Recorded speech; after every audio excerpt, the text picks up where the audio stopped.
You know, when you're stuck in a survival ordeal and you have to sit through the pouring rain, when do you get out to get food? When do you go collecting wild edibles or catching game? The answer is you don't. You sit and wait, because the last thing you want to get is cold and wet. Being cold and wet is what nearly killed the Conne family.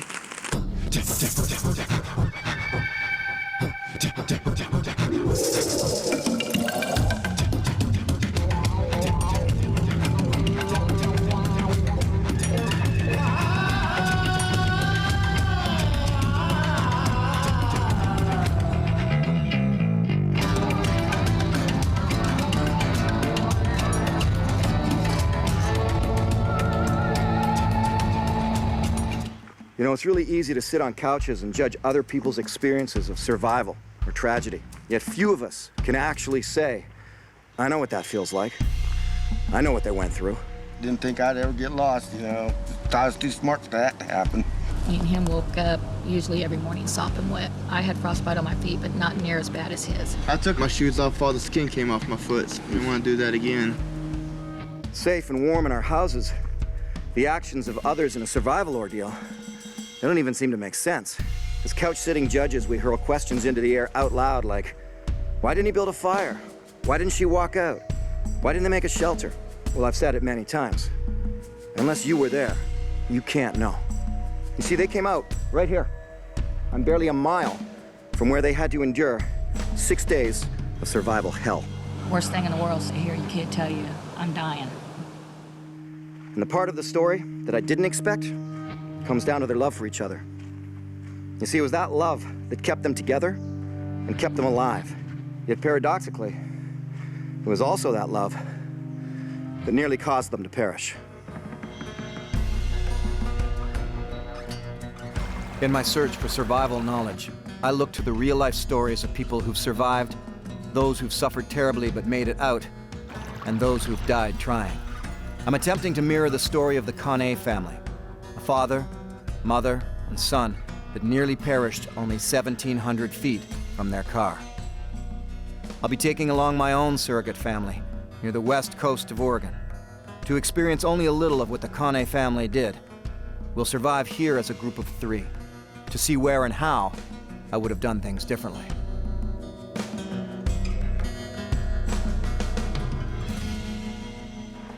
Connes, because they were out mushroom hunting, had buckets with them. Unfortunately, along the way, I guess they were tired of carrying them and they left them behind. I had 2, she had 2, and then he had 1. How big did you say they were? They were 4 gallons each, and we have them taped together and have the lids so we can keep them sheltered. I just got tired of beating myself carrying all of them through there. That might be one difference that I correct right now, is I don't think we'll get rid of these because I think we can use these for survival. When you want to go off and do things like mushroom hunting, berry picking, gathering blueberries, whatever it is you're getting out in the bush, most of the time, you got to go off trail. And that's what the Conne family did. It's so easy to venture off the trail and not watch where you're going. One good patch of mushrooms leads to another, and then to another, until finally you realize you haven't looked back in hours. You're hopelessly turned around and possibly lost. I've done it myself, picking blueberries. So right now, what we'll do is we'll walk into the dark.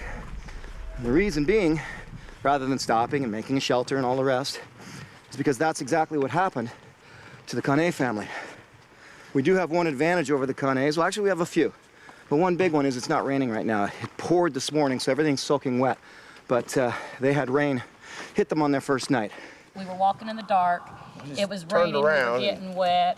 His back was starting to bug him, so he found this little thing that went up and around. It was a rock cliff, and we built a huckabrush. I broke hundreds of those off and piled them into an igloo.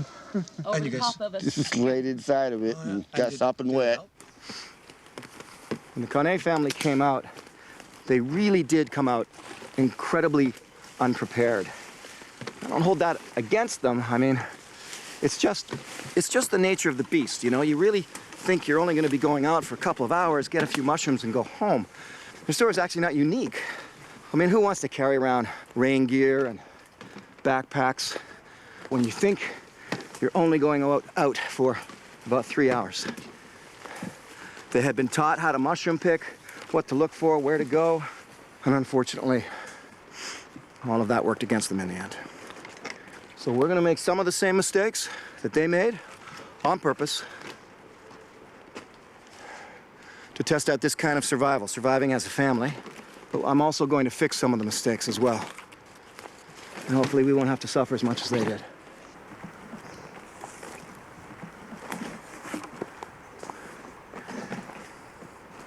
Now, I've given both Monica and Sam their own cameras so that they can record their experience as they go through this as well. I can tell you that they're both nervous. Neither one of them has done anything like this before. So they might be with me, and I'm sure they're confident in that fact, but that doesn't mean something might not happen to me. And they might be the ones who have to effect rescue, so. Wow.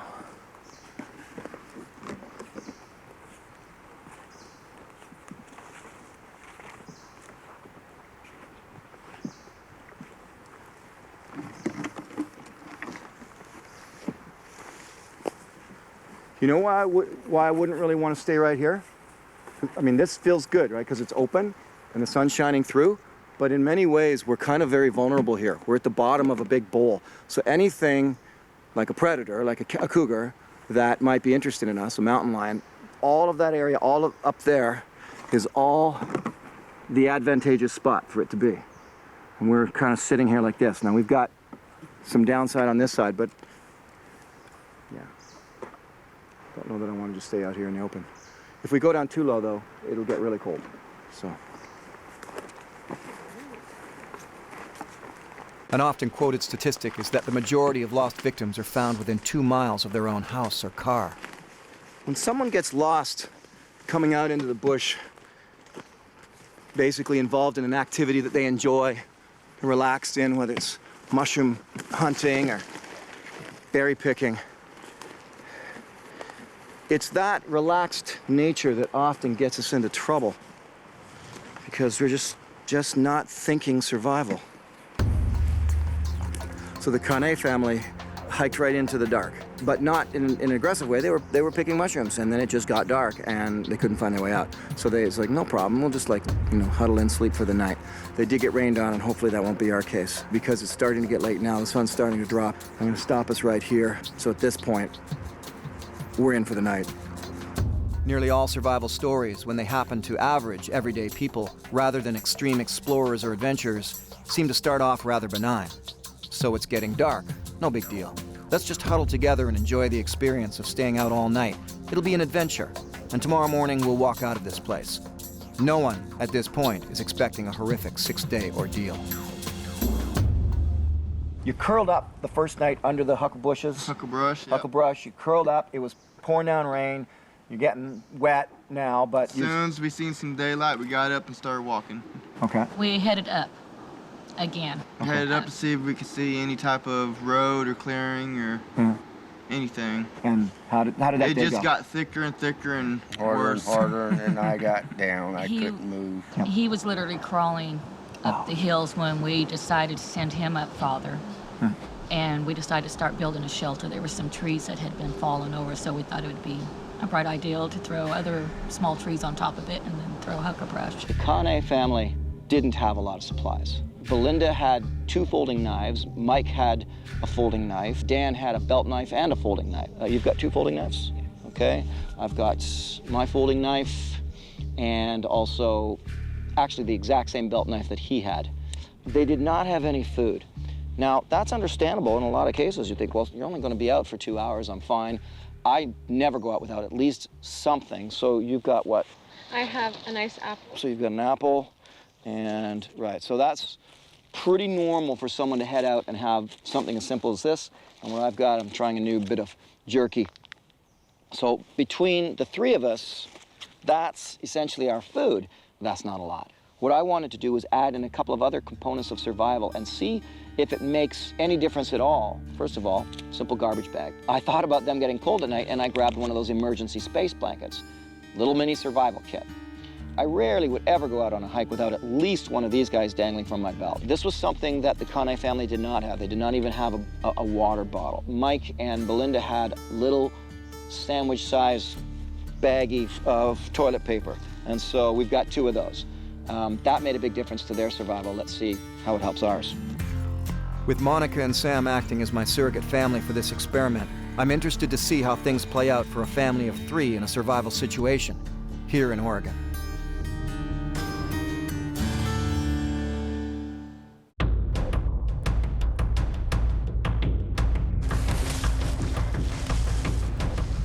The Conne family attempted to make a bit of a shelter out of hucklebushes. They had much rain to deal with. My surrogate family of Monica, Sam, and I have been lucky so far. No rain. So I've directed them to simply gather as many ferns as possible to see if we can create a large blanket of insulation. It's much too late in the day to be thinking about making a roof or a substantial shelter. So perhaps, just by creating a massive sleeping bag out of the hundreds of ferns available, we may be able to stay warm through the night. Not every wilderness location has material that can be easily gathered by the armload and used as insulation.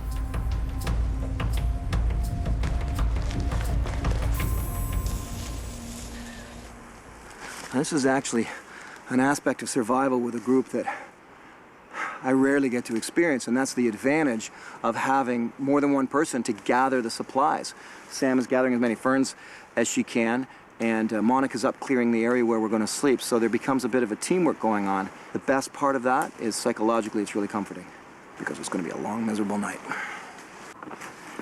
I'm already sort of sensing some apprehension with Monica, and I'm trying to get them to understand that survival requires remaining calm. So the doctor said, just go sit in the sun, just relax and just wait it out for a bit. So we can always get back to more ferns later, but for now, bring your energy down, bring your level down, and just relax and remain calm. That's really the first thing, is to remain calm, or to become calm. So that's what I'm sort of putting on them right now.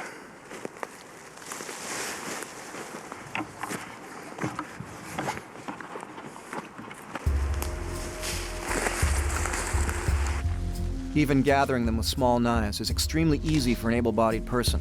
The 3 of us are bearing down and getting to work, albeit mostly under my guidance. In other areas, dry leaves can work incredibly well, and if you have a tarp or rain poncho, you can gather leaves on the tarp to move to one spot to become one big pile. Then all that's needed is to squirm into the pile, and there's a good chance it'll be warm and even protecting from the rain. It comes down to your own ingenuity and the luck of having abundant material with an insulation-like loft to work with. Once you're in, you're in. So we've waited until the last possible moment to get inside the pile to try to get a few moments sleep.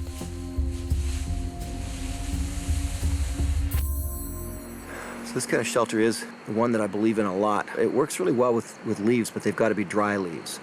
So, that's tricky. Sometimes in the fall, on the right day, if you happen to be lost on that day, you can get a big pile of dry leaves. You crawl in them like it's a cocoon.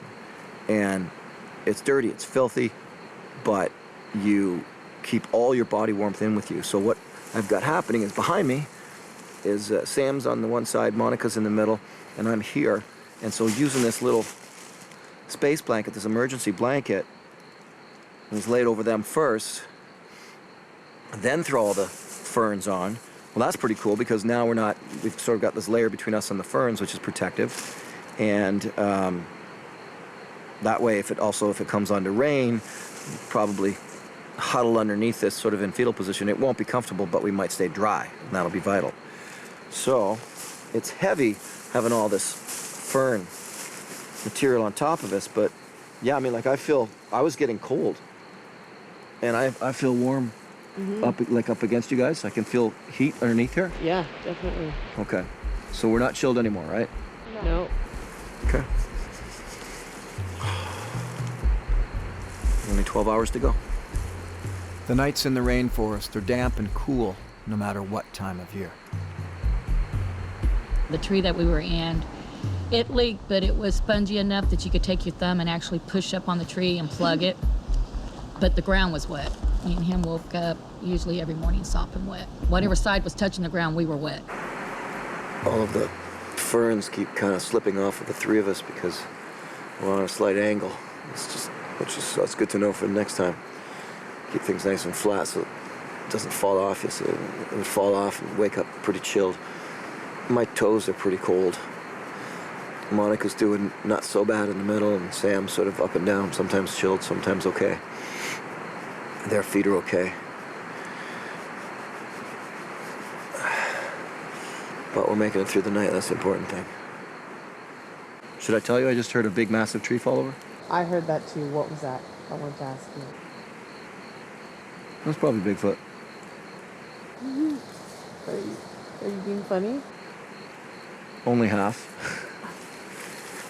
Yeah, I know. So this is the advantage of being in a survival situation when you're more than one person, 2, 3 people. The work gets spread out. I never could have gathered this many ferns on my own and created this kind of big bed to crawl into like this. But with Monica and with Sam, you know, we just share the workload. And it just makes survival that much more possible.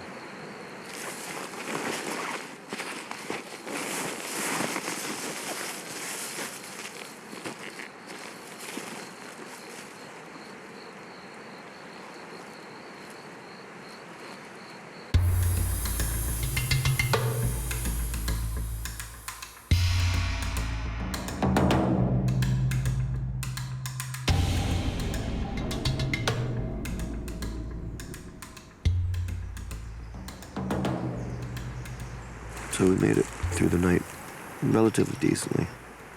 Off and on awake. The ferns clearly worked really well because whenever they would fall off of me or I would slip out from underneath them, it was noticeably colder. It's amazing that this little tiny blanket actually made a big difference. Just walking to warm up my feet, which is an idea Sam had this morning. It was a good idea. Oh, some sunshine. Oh, there we go.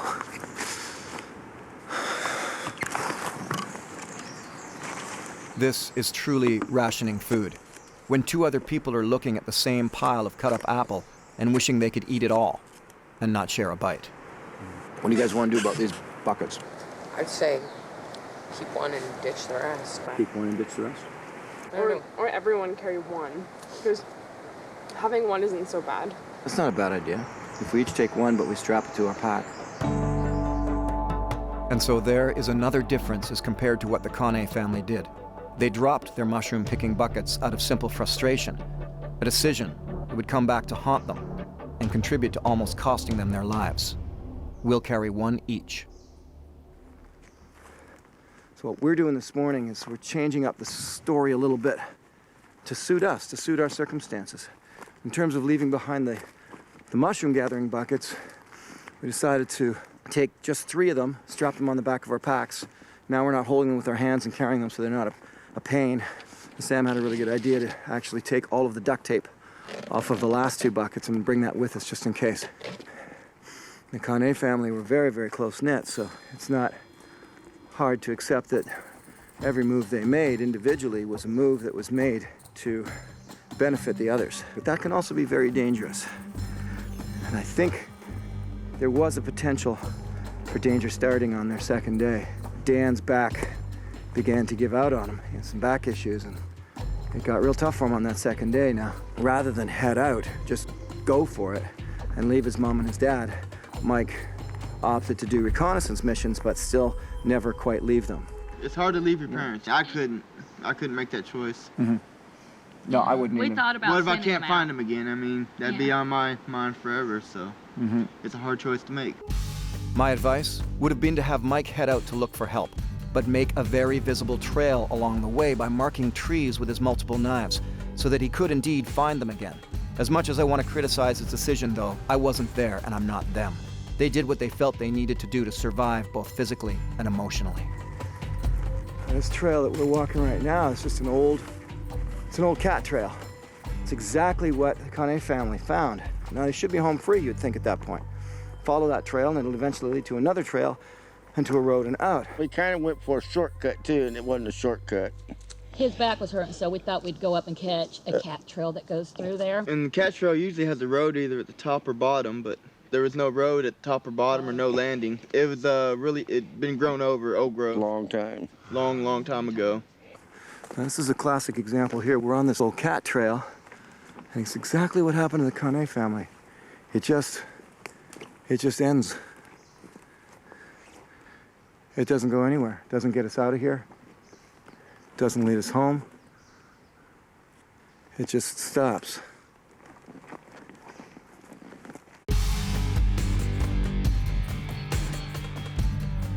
Mirroring the actions of the lost Conne family in the forests of Oregon, I'm taking my surrogate family of Monica Ward and Sam Auger with me to see what things we might do differently. I think the difference between what we do tonight and what happened last night was dark's coming in, get a bunch of ferns, and do exactly as we did. But tonight, since we're still out here, what we really should do is stop a little earlier.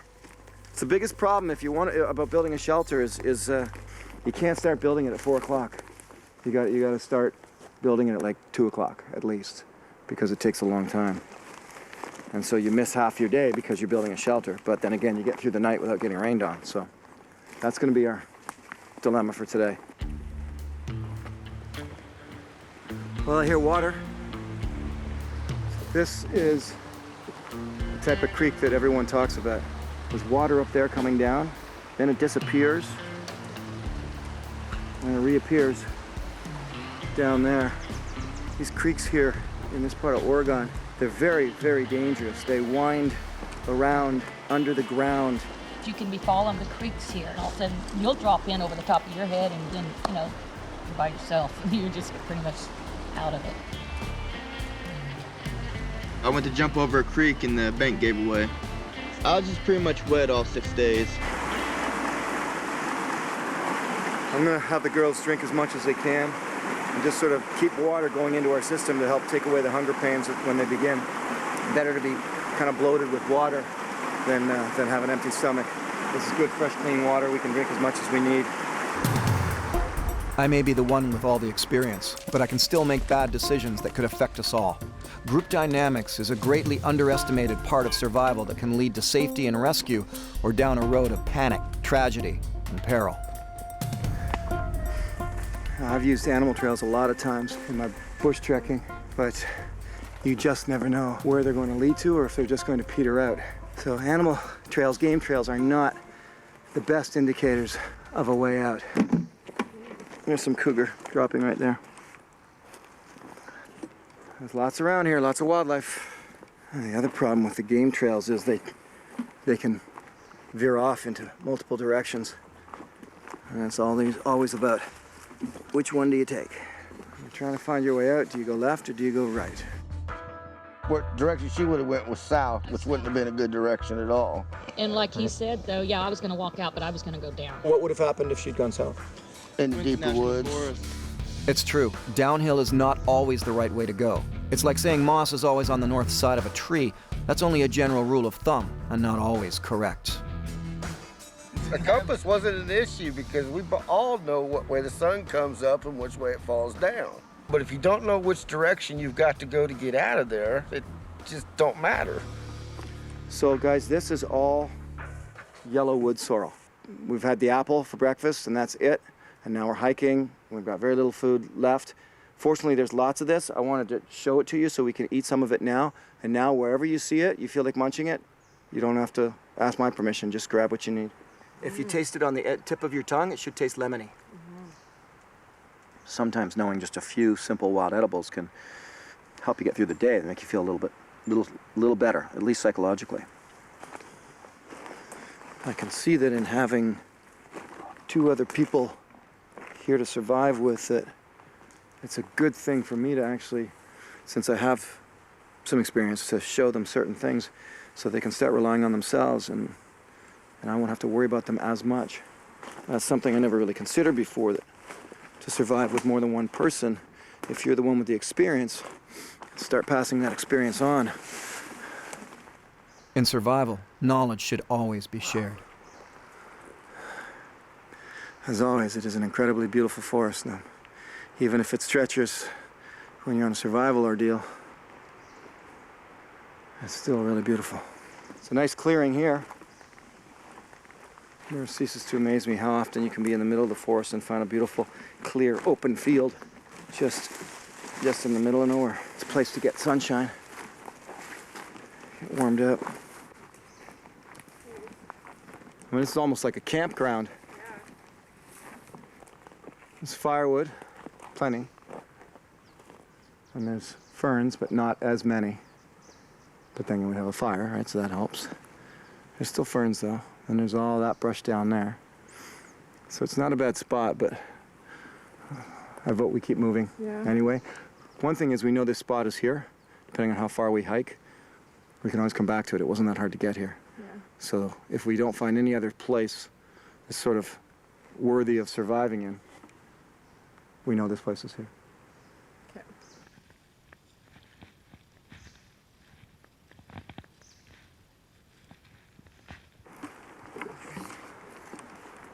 This is more what I'm talking about.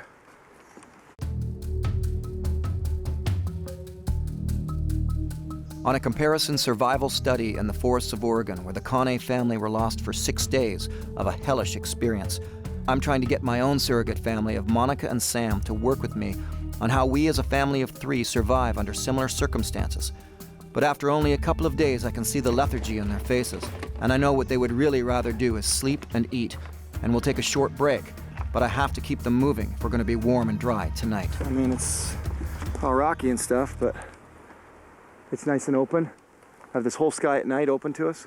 All we'd have to do is sort of clear an area here, like probably right where you are. And we sort of clear all these rocks, just make it flat. And then we drop down, all of our boughs and ferns, so we make a bed. The only thing is it's right out in the open. It'd be nice to be hidden under a tree, but if I can get enough branches, we can make almost like a big A-frame that we can all squeeze in and then cover over. To be bluntly honest, I don't like being the leader here, to be the one to give the orders. But this is in my wheelhouse, not theirs. And I have to keep them motivated for their own good. I know we can all settle into a rhythm and accomplish the task at hand much better than if I were out here alone. So once again, we separate and get to work. All right, well, the girls are working on the tarp, the sort of the space blanket thing they've got. We're going to use that as a roof. And just that whole brilliant idea of taking the duct tape off the buckets is working out. I'm actually able to strip the duct tape into little tiny pieces here and use it to help tie the shelter together. So every little thing helps. Just because it's sunny now, there is no guarantee bad weather won't come in soon. And even though for their mental state, I did allow the girls an hour of sleeping, we continue to build and prepare for the night, using such seemingly insignificant advantages as the garbage bag.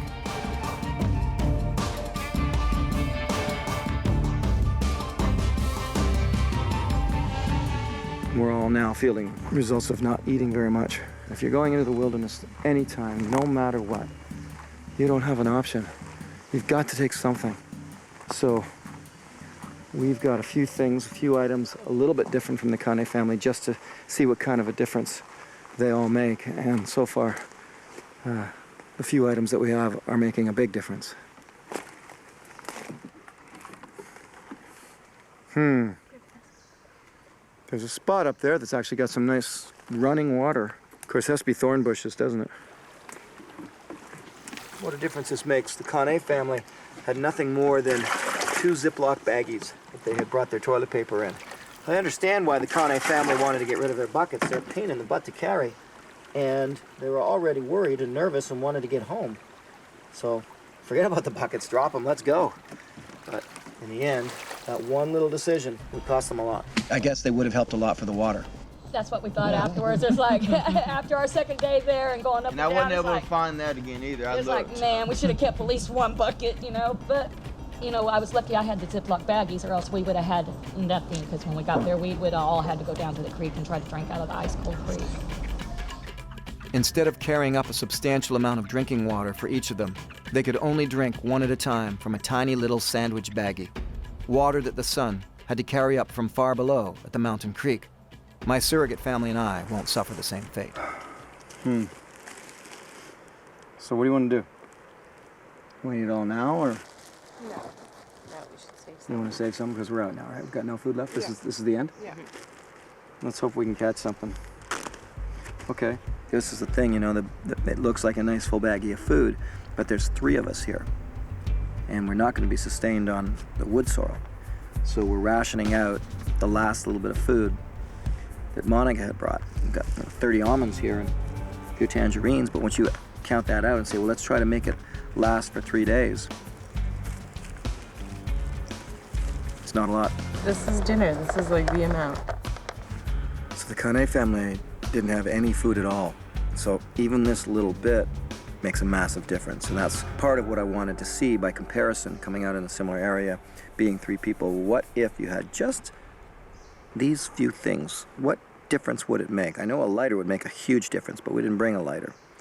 But threw in a garbage bag and a space blanket, threw in that little tiny survival kit, and we each had a bit of food. Makes a huge difference.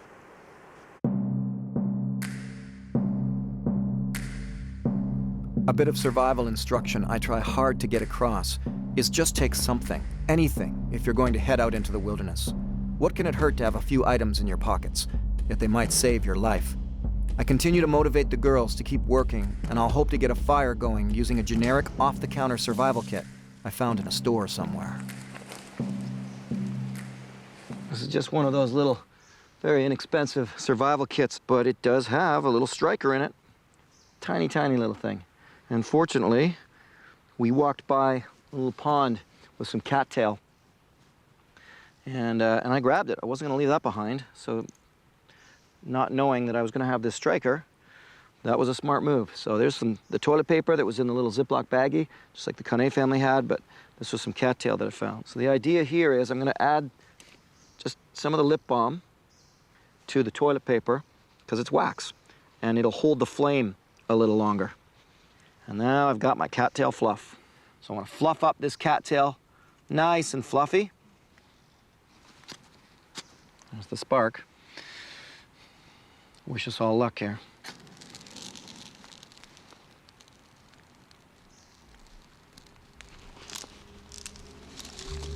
There we go. Simple as that. I think we're in business for the night here. It can never be understated what a difference it makes during survival to have a fire. Warmth, signaling, and overall comfort is one of the most important things the Conne family said they would have hoped for.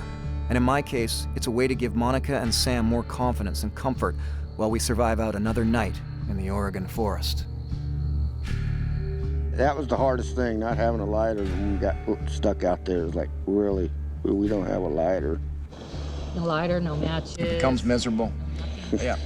I had frostbite on my feet, but not near as bad as his. And we were both hypothermia. In cold, you don't think right, and it's hard to move, hard to walk. And you didn't even want to take your shoes off, or you took Well, them off I took once? them off. Couldn't hardly get him to take them back off. I took them off, the skin came off, so I wasn't going to take them off He again. freaked out, and we kept telling him, you got to take them off every night, Doug. I mean, it hurt, all that skin ripping off, so. Well, he didn't take his off until Friday, so that's where the trench and everything set in. It just, our feet were soft. I don't know why our boots were so wet, but our boots were soft. Yeah. He still got bad feet. He still needs got bad surgery feet. from it. The loss of the use of your feet in a survival situation will take that situation downhill incredibly fast. One of us is up most of the time to just keep the fire going so we can come out and get warm by it if we need to, and then the other 2 will try to sleep in shifts. It's still a bit chilly inside the shelter. I think what's going to be needed is a door on this front end here because it's actually warmer to come out and sit by the fire. We're all using hot rocks now. I actually heated up my water bottle, so I've got like a hot water bottle, and then I heated up rocks and putting them in my lap and just sitting here, and it's incredible how warm it gets you. Some of them that are not too hot you can tuck right into your body. I usually like to put a couple between my legs and just hold them there, and then there's 1 or 2 that were too hot to touch your body, but then you put them right beside you and you can feel the heat kind of rolling off onto your face. So, but we're up because we're cold, because everything cooled down. So restoked the fire, and I want to try this again. We were all pretty soaked to the bone. It's not so much of being lost as being medically stranded. He was going down, but the time we got him in there, he already had the fat breaking down. From and his hypothermia? kidneys and stuff. It was just... Starting to eat himself. He was starting to eat himself is what was already starting, is how they explained it. Worst thing in the world is to hear your kid tell you, I'm dying. She's right. They weren't so much lost as they were medically stranded. Every decision they made was based on either Daniel's or Michael's injuries. And now I have to make decisions based on the lethargy I see creeping into the faces and the body language of Monica and Sam.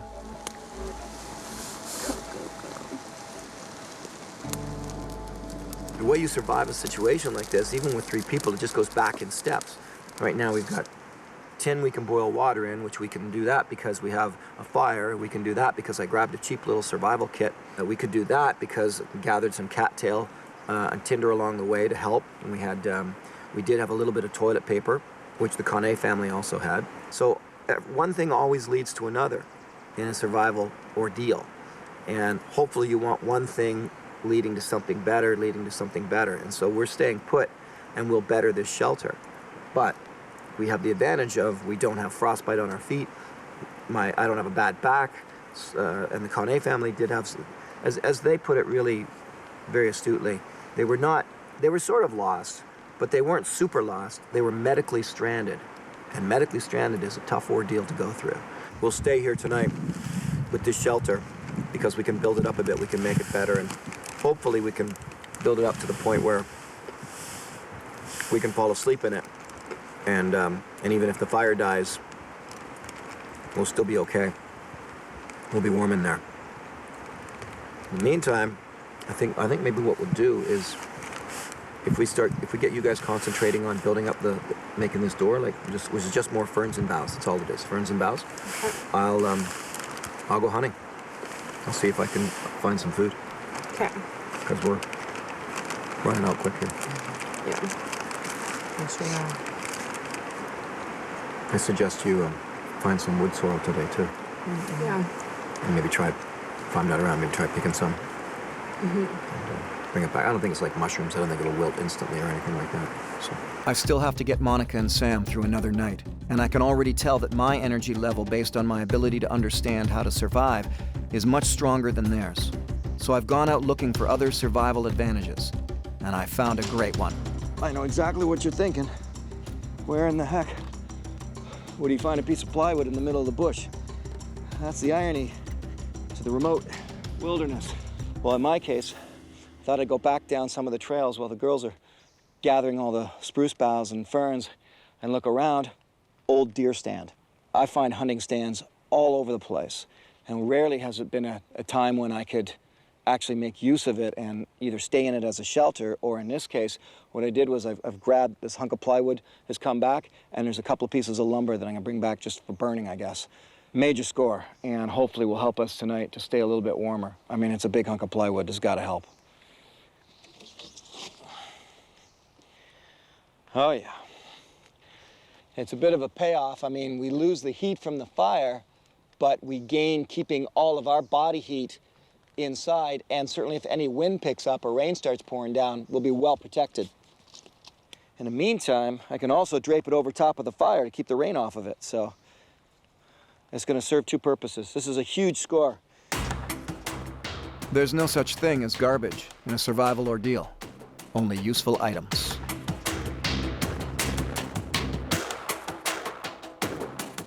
So we've just got rain coming on right now, unfortunately. I mean, it's just, we're talking little tiny bits of spitting is all that's happening.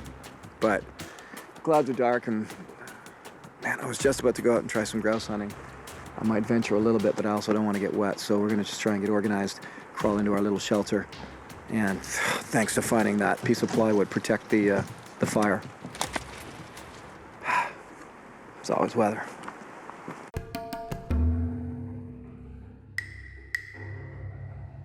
Rain is holding off, but threatening. Yet I can't hold off motivating Monica and Sam. We need food, and it's better they stay active during the day so they're exhausted enough to sleep through the night in tight and uncomfortable quarters. So it's getting really stormy looking, like it's about to rain, and Sam and I are off to get some wood sorrel so that we have something to eat today. Yeah, it's weird because yesterday there was so much where we were, and now that we want to collect some, we can't seem to find it anywhere. We don't want to get caught in the rain because then we'll be soaked.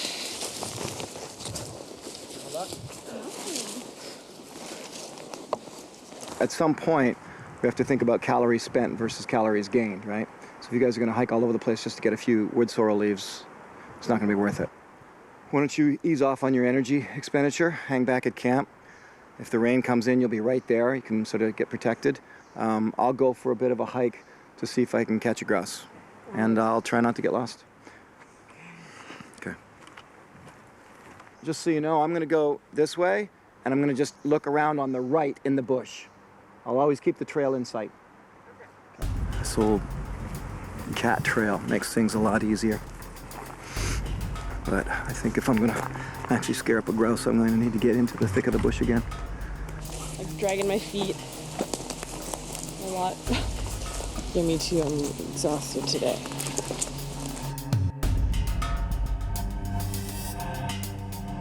It's very difficult not to feel responsible for Monica and Sam. Monica doesn't have experience in the woods at all, not even camping. And Sam does, but I think they're feeling it. I know in just chatting with them that as far as going without food, they're both feeling that, and then in addition, it's getting cold at night. That's a big problem.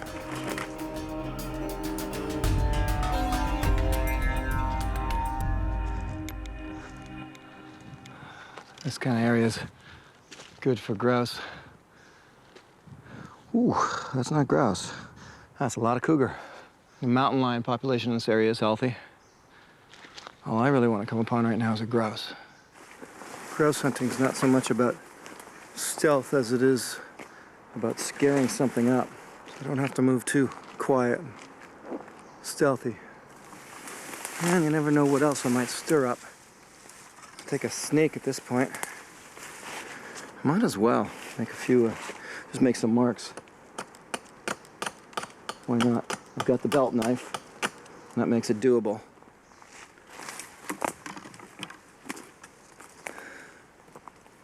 Well, something's been eating here. Worst comes to worst, there's some bones here. They can always be heated up and ground down and eaten for the calcium. That's just always the thing too. You know, people say things like, you'll just be able to catch a grouse. There should be lots of them there. That's not what it's like when you get out here. It's not what it's like in a survival situation. You don't just come upon, you know, a whole pack of grouse kicking around, standing there ready for you to hit them. Often, you find nothing, and you starve. Our luck with the weather is about to run out, and the Oregon rainforest is about to live up to its name. All of our attempts to make things better come to a screeching and soaking wet halt.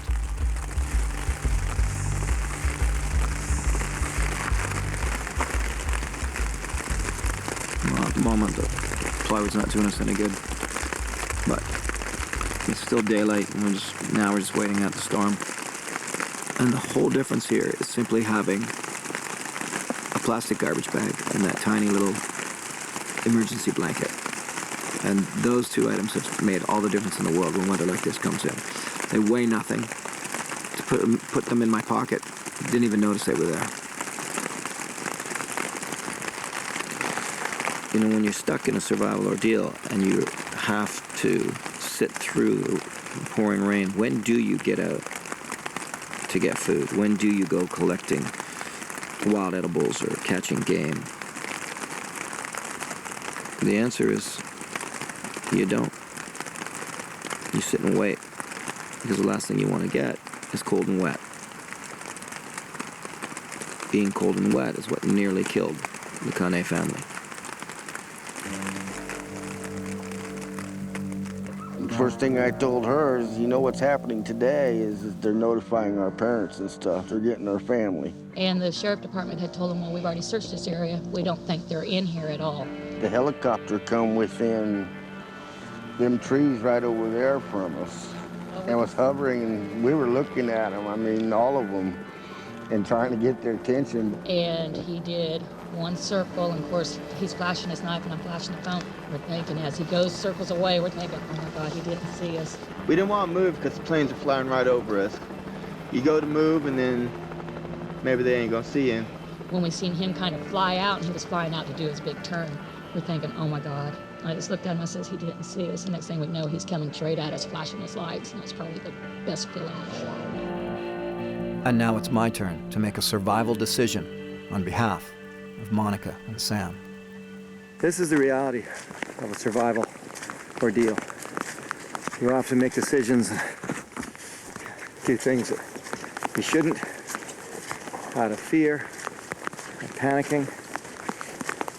So, right or wrong, we've decided rather than just sit and do nothing all night long, cramped in that little shelter, we're going to make the hike out of here. If I take a look at the Conne family and give them a kind of a grade on a survival scale, I like to do. What kind of kit did they have? They score pretty much a 0 on their kit. What kind of skill set did they have? Again, fairly low score on their skill set. What kind of luck did they have? They had horrible luck. How about what kind of shape they were in? Well, they were injured. So again, low score. So far on my scale of 5 indicators, the first 4 are pretty much fails. But the 5th one is often the most important one. It plays out time and time again in any survival ordeal. The will to live. The question is, what motivates somebody's will to live? In the case of the Conne family, I'm pretty sure it was love. Close-knit family, love for each other. It motivated them to not give up. And in the end, survive. The essence of wilderness survival is simply and completely all about going home, getting to safety. It really has nothing to do with building elaborate shelters, fire starting, or hunting.